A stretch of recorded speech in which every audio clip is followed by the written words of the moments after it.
Bismillahirrahmanirrahim. Today we are going to discuss marker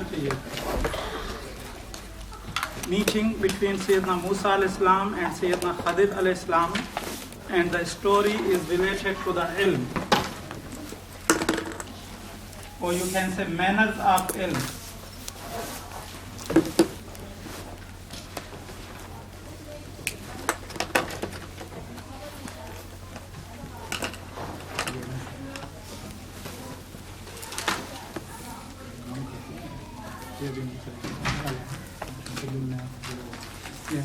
Through this story, Allah subhanahu wa ta'ala wanted to teach us what are the manners of knowledge and what are the etiquettes of a student and what are the duties of a teacher.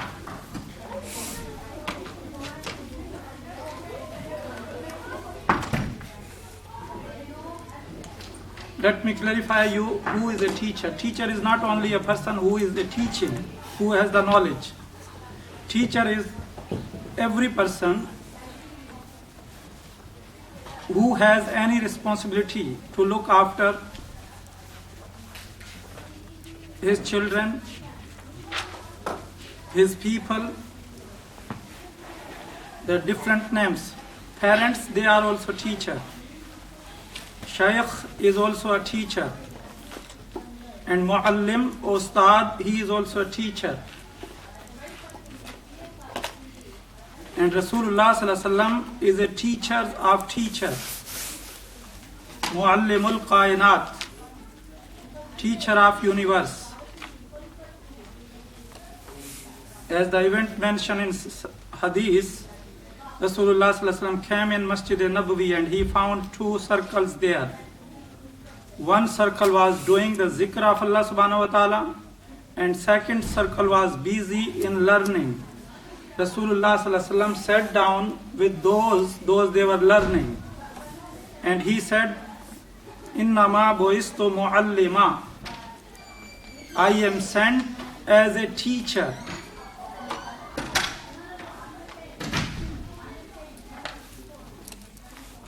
And I told you that every Nabi and Prophet,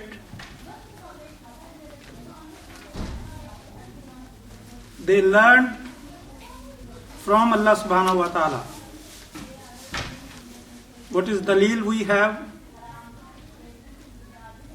What is daleel? Allah is a guide for every Nabi. Alhamdulillahi Rabbil Alameen is a daleel for that. Rabb, Rabbil Alameen.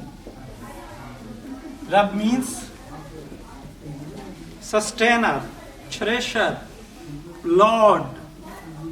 So Allah is a sustainer of entire universe. And it is His duty to fulfill the requirement of His creation. And how many requirements we have? We have two types of requirement. Number one, bodily requirements, materialistic. That is the need of our body, food, dress, shelter, health. And secondly, spiritual requirement. And spiritually, we must learn three things. Number one, true Aqidah, beliefs. Number two, good deed. What are the good deed? And number three, sincerity towards Him. Aqidah, Amal Saleh, and Ikhlas. Where did I get these three things? From Hadith Jibreel alayhi salam. My duty is to convey you the complete and perfect evidence and your duty is don't speak, don't write until you have the evidence, proper evidence. And you must ask me, what are you talking about? Where is the evidence? This is your duty. Okay? And everything or anything I say, you can ask me. Because Ahlus Sunnah wal Jamaat, their case is correct and perfect and right, but advocate and solicitors are weak. Okay? Unfortunately, majority of Ahlus Sunnah scholars, they start from Ghaus-e Azam Sarkar. Yes, we believe in him. He was a very pious man. He is a master of Awliya Allah. But in Sharia, he has no place. You understand? In Sharia, we must learn two things. Kitabullah and Sunnat Rasul. Quran and Sunnah. That is Sharia. Okay? The rest of things, they are supporting. Okay? So Hujjah and Dalil is only Kitabullah and Sunnat Rasul. If you have read the last sermon of Rasulullah sallallahu alaihi wasallam, okay, which he delivered in 9th Zilhajj, 10th year of Hijrah, in that he said, O people, I am leaving behind me two things. In tamassaktum lan tadillu abada. If you tied them, you never be astray. Number one, Kitabullah, which is Holy Quran, and second one, Sunnati, my Sunnah. And Sunnah covers three things: Sunnah bil qawl, Sunnah bil amal, and Sunnah bil taqreer. Saying of Rasulullah sallallahu alaihi wasallam, this is also Sunnah. Actions and deeds of Rasulullah sallallahu alaihi wasallam is also Sunnah. And speeches and silence of Rasulullah sallallahu alaihi wasallam is also a Sunnah.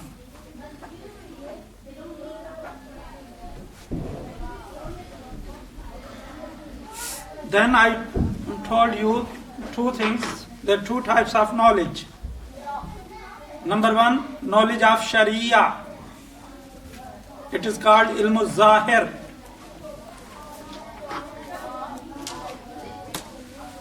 Knowledge of Sharia, Ilmu Zahir.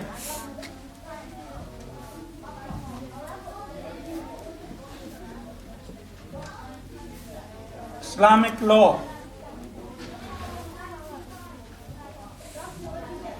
That's fiqh. Islamic law is a fiqh. Second one is Ilmu Tariqa.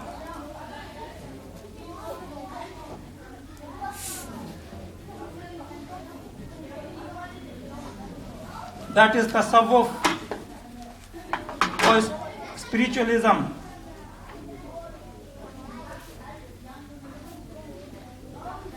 Tasawwuf, Ilmu Tariqa, infused knowledge or knowledge of gnostic, knowledge of secrets.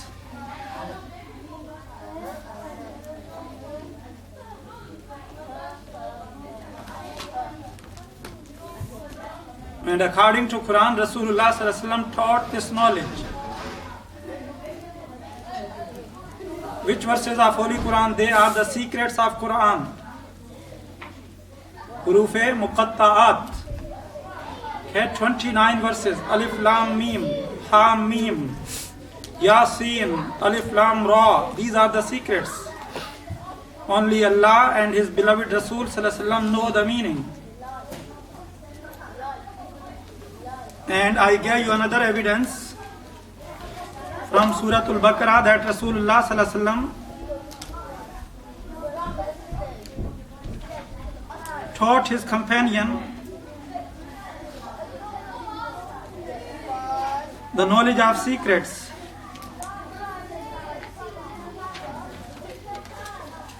chapter number 2, verse number وَيُعَلِّمُكُمْ مَا لَمْ تَكُونُوا تَعْلَمُونَ. Verse number 151. 151. Chapter number 2.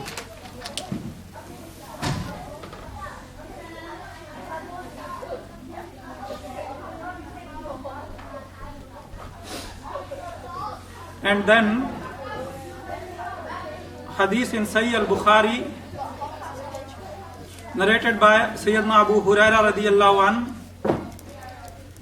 He said, Hafiztu min Rasulillahi vi'ayn. I learned from Rasulullah sallallahu alaihi wasallam two kinds of knowledge. Number one, ilmu zahir, which I express in front of the people. And second one, if I express in front of the people, they are going to cut my neck.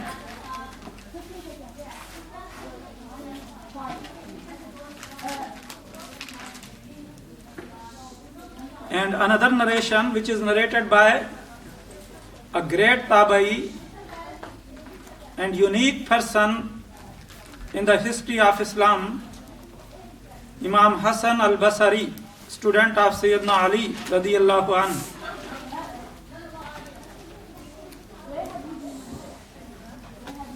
All salasil of tariqa, they reach to Sayyidina Ali through him. He is the grand Khalifa of Sayyidina Ali. And he is the foster son of Rasulullah sallallahu alaihi wasallam. Only him got this status. Imam Hassan al-Basri.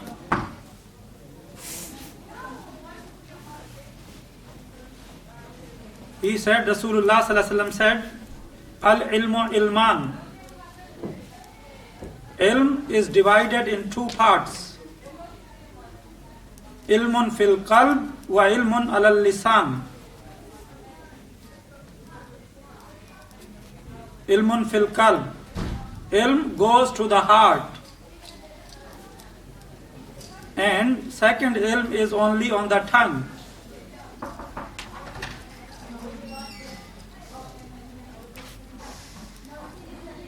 And the knowledge which generate from the hearts, it is ilm-e nafi', beneficial knowledge.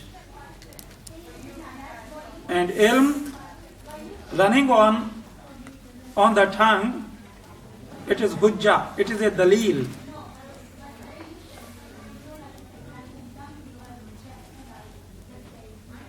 Secret knowledge is not a dalil in Islamic law. Keep in your mind. If you go to the court, Islamic court, nobody will listen your secrets. They will say, bring the evidence. If you have the evidence, then case will be in your favor.